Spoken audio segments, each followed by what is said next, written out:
नमस्कार दर्शकों, मैं विकास भारद्वाज आपका स्वागत करता हूं हमारी खास पेशकश ज्योतिष दर्पण में। प्रिय दर्शकों, आज यहां पर मैं अपने ज्योतिष से जुड़ी कुछ गुड बातें और अपने कुछ एक्सपीरियंसेस को आपसे शेयर करूंगा। प्रिय दर्शकों, ज्योतिष के बारे में इससे पहले भी आप काफ़ी कुछ सुन व देख चुके होंगे। दर्शकों, ज्योतिष एक ज्ञान है, ज्योतिष एक गूढ़ रहस्य है। ज्योतिष हमारे जीवन में एक साइन बोर्ड का काम करता है।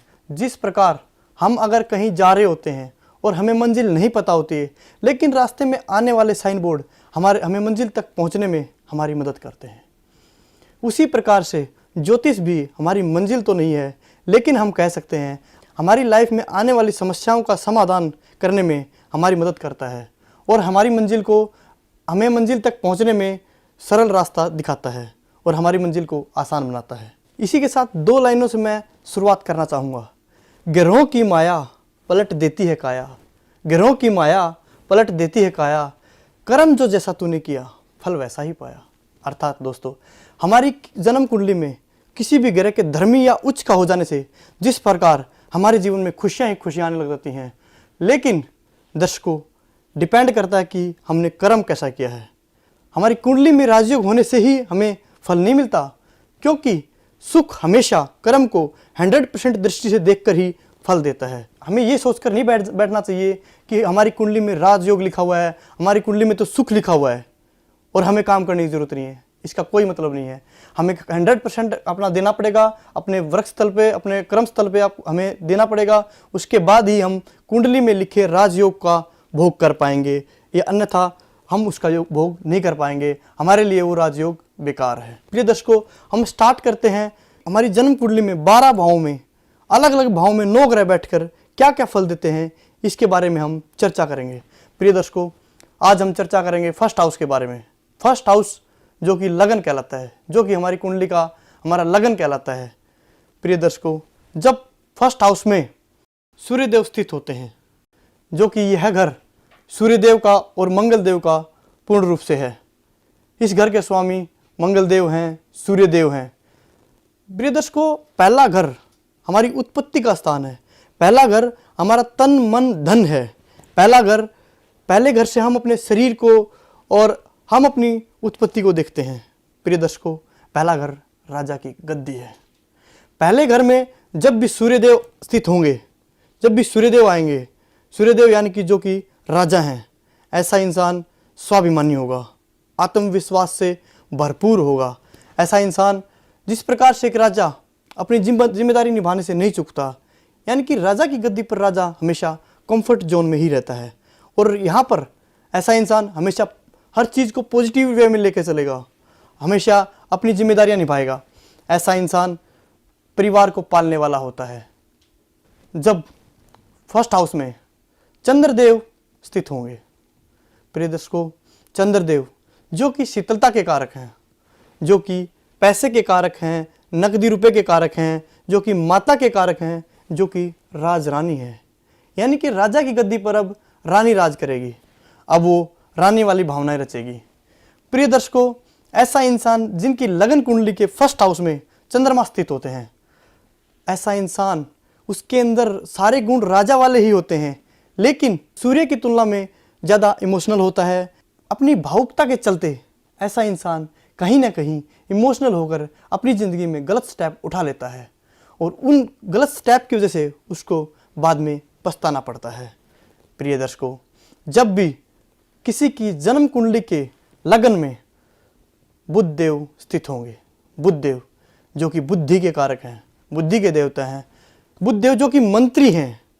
अगर एक राजा की गद्दी पर एक मंत्री को बिठा दिया जाता है, तो दर्शकों वो क्या करता है? सबसे पहले मंत्री अपना सोचता है, अपने बारे में सोचता है।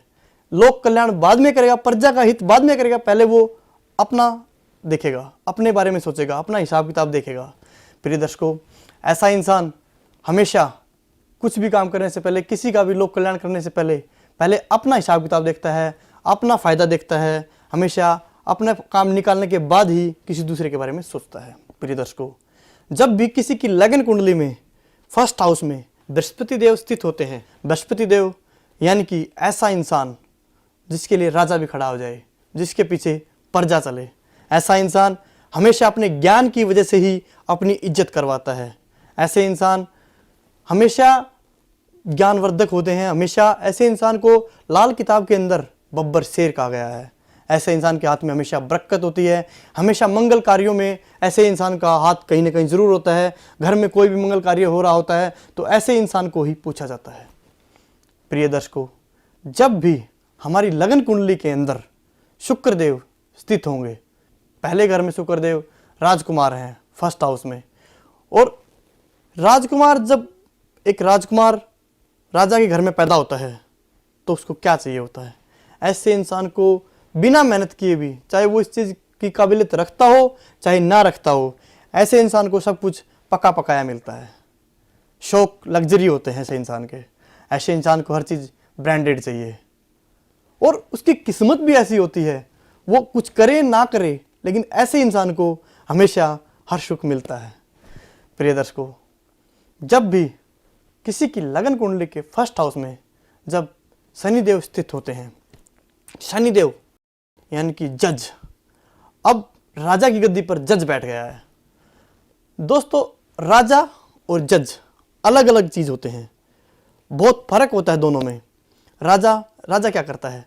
राजा जब भी कोई फैसला देता है हमेशा सच झूठ प्लस दिल और दिमाग लगा के बंदे की आंखों में देखता है कि बंदा सच बोल रहा है या झूठ बोल रहा है, उसके बाद ही फैसला देता है।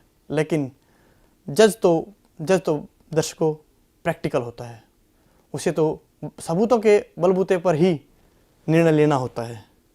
एक जज जो होता है वो हमेशा एविडेंस के ऊपर ही निर्णय लेता है, एविडेंस के ऊपर ही फैसला सुनाता है। प्रिय दर्शकों, ऐसे इंसान को अगर ज़िंदगी में कोई काम करने को बोला जाए, उनको बोला जाए कि तुम्हें करना ही करना है, वो वैसे भी ऐसे इंसान की प्रवृत्ति होती है। वो जिनके लगन में फर्स्ट हाउस में शनि बैठे होंगे, ऐसे इंसान अपना टारगेट पूरा करने के लिए कभी भी इमोशंस में नहीं आते, वो हमेशा प्रैक्टिकल रहते हैं। उन्होंने जो टारगेट उन्होंने सोच लिया दिमाग में, ऐसे इंसान अपना टारगेट पूरा किए बिना, अचीव किए बिना पीछे नहीं हटते। प्रिय दर्शकों, जब किसी की लगन कुंडली के फर्स्ट हाउस में राहु देव स्थित होंगे, राहु देव जो कि सफाई कर्मचारी है, और अगर हम बोले कि सफाई कर्मचारी को राजा की गद्दी पर बैठा दिया जाए, जो बंदा जिस चीज़ को डिजर्व ही नहीं करता और उसको वो चीज़ दे दी जाए, तो क्या वो उस चीज़ को ढंग से, उस पद को ढंग से चला पाएगा? नहीं, क्योंकि कहीं ना कहीं वो ऐसी हरकत जरूर करेगा जिससे उस पद की बेइज्जती होती है। ऐसा इंसान हमेशा कोई ना कोई ऐसी हरकत करता है जिससे उस पद की मान प्रतिष्ठा को हानि पहुंचती है, ठेस पहुंचती है और उस पद का भी अपमान होता है। प्रिय दर्शकों, ऐसा इंसान जब कोई झूठ भी बोलता है किसी के सामने तो इतनी सफाई से बोलता है, सामने वालों को दिमाग में बिल्कुल सही बैठ जाती कि यह बंदा सच ही बोल रहा होगा। प्रिय दर्शकों, जब किसी की जन्म कुंडली में फर्स्ट हाउस में केतु देव स्थित होंगे, केतु देव फर्स्ट हाउस में झंडा बताया गया है। पहले घर में केतु देव को झंडा कहा गया है। ऐसा झंडा अगर जब तक आप देखोगे राजा का झंडा जब तक खड़ा रहता है, जब तक वो राजा किसी भी युद्ध में हारा नहीं माना जाता। जब तक झंडा खड़ा रहेगा राजा जीता हुआ माना जाएगा। लेकिन अगर किसी भी तरीके से हम यहाँ पर केतु को अशुभ कर लेते हैं तो दर्शकों फिर ये झंडा धड़ाम से जमीन पर गिरता है, फिर बंदे को जीवन में असफलताओं का सामना करना पड़ता है। प्रिय दर्शकों, आज हमने जिक्र किया फर्स्ट हाउस के बारे में। अभी समय मुझे और इजाज़त नहीं दे रहा है, हम अगले एपिसोड में सेकंड हाउस के बारे में चर्चा करेंगे। अभी समय हो चला है आपसे विदा लेने का, मुझे दीजिए इजाज़त। नमस्कार। गुरुजी से फोन पर बात करने हेतु 1100 रुपए मात्र। गुरुजी से अपॉइंटमेंट या अपनी जन्म कुंडली बनवाने हेतु मात्र 2100 रुपए। संपर्क सूत्र